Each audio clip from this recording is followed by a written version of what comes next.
Good afternoon, everyone. You're watching the Mayday Network. I'm Michelle Kinney. And here I am again. Just for some context here, Julie and I came on, I think, a little bit after 12 Eastern to talk about an important story in the news, which is that Stephen Colbert, who was on his way out of doing the Late Show on CBS because of pressure from the White House, then was pressured into censoring an interview that he was going to give and eventually did give during the show, during the taping, with James Talarico, who's running for Texas Senate. Stephen Colbert sets it all up. He explains what's going on, how he feels about it in only a way that Stephen Colbert can. And then the interview happens. But of course, that did not broadcast. That did not air on CBS last night because CBS refused. Because they said, it's not fair. And the FCC, Brennan Carr's FCC put pressure on the network. And, because CBS has lost literally all credibility because they're so afraid of Donald Trump. They're so afraid of Donald Trump. And little do these people know, and I said this earlier, Stephen Colbert understands what these people do not. He's going to screw you no matter what. You can do all the things. You can play all the games. You can follow all of Donald Trump's erratic rules, and he will still come for you. There is no escaping the wrath of Donald Trump. He's an insane person, and everyone around him is equally insane and sinister. So we went live a little bit after 12 to show and talk about part of the setup, and then to show just a couple minutes of the interview, because the whole interview was almost 50 minutes long, and we weren't gonna sit and watch the whole thing. And you really should go over to the Late Show's YouTube page where it's living. The Stephen Colbert show, the Late Show, put this up on YouTube. It already has millions of views across platforms. You should go see that, and you should go check that out. But we played just snippets of it in commentary. And now I know this is how this works, right? They have AI that scans YouTube and other platforms and takes things down for copyright issues. I know that. We know that. Sometimes we just get like little flags for copyright, but it's rare they'd like block a video. It's rare. The last time they did this was when we tried to show an old video from VH1 of Jeffrey Epstein on the fabulous life of billionaires or something, I think is what it was called. And the whole thing was in the early 2000s. And it was an episode about, how Jeffrey Epstein lives the big life. And, so this is an unearthed video. It was an important part of the news, right? An important part of American news specifically. And they took it down. Now I disputed it and they, reinstated the video. So here we are again. And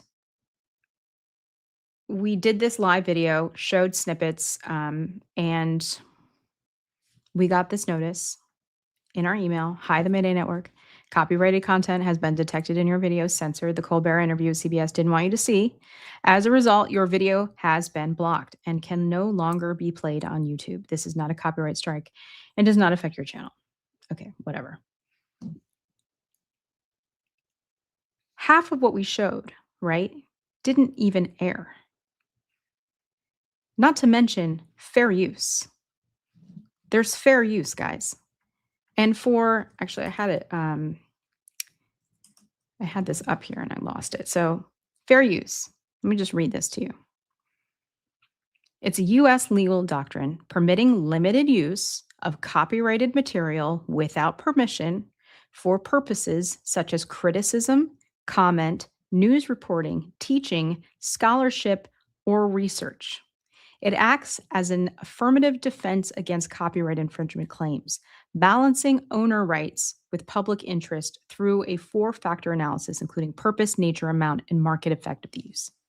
Okay? Now, even if they said, oh, you can't monetize this video, okay, like whatever, But the fact that they took it down and blocked it completely, the only other time that this has happened, we've shown clips of Colbert on our show many, many, many times.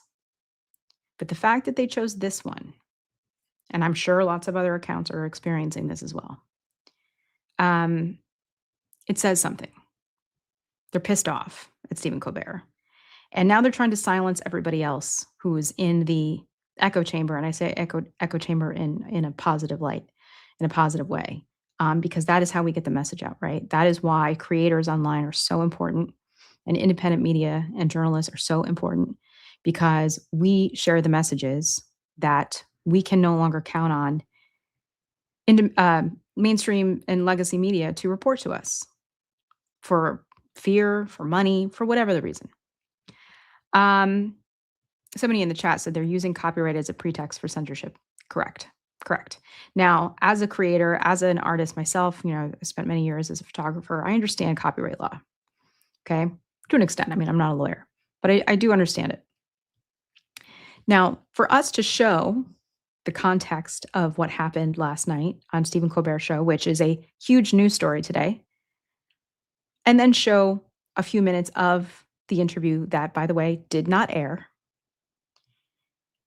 I think falls under, let's see, criticism, comment, news reporting, teaching. I don't know about teaching, scholarship, or research, but certainly the first three. So I have submitted, of course, again, a dispute. And here's the other thing. And when YouTube does this, and they did this the last time they took down our video about Jeffrey Epstein on VH1, they always give you the option. You can either dispute or you can just go back and cut it out. But to do that would be censoring ourselves. We would be bending the knee to Donald Trump. We would be bending the knee to the regime. But I'm just saying here, do I know? Do I know what's going on behind closed doors at CBS? No, I don't. But I can guess based on what's been going on. They really, really don't want to see, they don't want anyone to see this. They don't want anyone to be talking about it. They want to stick it to Stephen Colbert. They want to stick it to the rest of us. So I wanted to come on here and explain. So if anybody did see that we were going to be doing a live video to talk about this very important story, this is more than Stephen Colbert, guys. I mean, I know that you all probably know this, but this is bigger than Stephen Colbert. This is more than Stephen Colbert. But Stephen Colbert, again, like I said, is the only one who seems to understand in this mess what you have to do in these moments. And if you're going to go down, you go down swinging, because they're going to do it anyways. And Brendan Carr, from the FCC, is so far up Donald Trump's ass. He will do anything he's told to do because these are his lackeys. Donald Trump likes to collect people. He likes to collect people who would otherwise never, ever be in the roles and positions that they are in. They are not qualified to be there. They do not have the merits nor the temperaments to be in these roles. But this is what he does. He operates like a mob boss. He collects people. And Brendan Carr is another one, who, by the way, is only 47 years old. So take that with what you'd like. But yeah, go to The Late Show. I'll put it in the description here under this video. Go to The Late Show's YouTube page. As far as I know, as of right now, 1:44 p.m. Eastern, I think it's still there. And it's Rosie, by the way, in the chat, just said Russ Vogt and Brendan Carr look like evil twin brothers. I have been saying this too. They totally look like evil twin brothers, and they're only 2 years apart in age. I just want to say Russ Vogt is 49. That man is not even 50. And I'm just saying that hatred and that anger and intolerance will eat you from the inside out, or the outside in, however you want to look at it. So I just wanted to say my piece here, because I gotta be honest. This is a day in, day out fight, right? We're all in this. And what Julie and I are trying to do here at Mayday Network, we still have not officially launched because we're trying to work out the kinks of what works, what doesn't. But the one thing that does work and will always work is coming to all of you here on YouTube and elsewhere to talk to you directly. We will never bullshit you. We're gonna tell it how it is, honest to God. And this is the one thing that always seems to work. And we're so grateful to all of you for being here and for paying attention. And so I hope that all of you will go on Stephen Colbert's socials, Stephen Colbert and The Late Show, The Late Show. Go and share his videos. Share the interview of Stephen Colbert and Talarico. Share, share, share, share, share. Share it. It doesn't matter if you got 5 friends on Facebook or whatever, or you got 5,000. Share. So that's the one thing that I mean, Julie said this earlier. There's one thing that they're really having a hard time controlling, and it's the flow of information. They're trying. They're trying really hard. And I think it's only a matter of time until they use force. I mean, look what they're doing to Don Lemon. Don Lemon just trying to do his job as an independent journalist. They're using him as a boogeyman, as using him to make an example. Here is a successful, good-looking, gay black man who is, out living his best life, doing incredible work, telling the story of what is happening in this country, and they have federal agents come and grab him and lock him up. It's outrageous. So they're going to continue to try to do this, and we have to continue to make sure that we are the conduits to, to share this information. We free flowing back and forth through all of us. I know a lot of other channels are sharing this stuff too. Please support everyone. But of course, we hope that you will stay with us here at the Mayday Network and hit the like button down below. It helps us out tremendously, and hit subscribe as well. And keep an eye out. Maybe they'll reinstate the video. Maybe they won't. I don't know. But Julie did say she's actually over at MS Now right now. You could probably turn your TV on. She's probably on. So I'm going to wrap this up so I can go watch. But she's going to post our Daily Dispatch video over at Substack. So Substack doesn't seem to be having a problem yet. And for anyone who doesn't know this yet, Substack does have an Apple TV. I don't know if it's on smart TVs yet, but Apple TV has a Substack app now. So you can watch videos on Substack. I'm not a Substack person, so, there's nothing in this for me. But you can watch things over there through that app. It makes things a lot easier, at least for people like me who always have 5,000 screens going on at all time.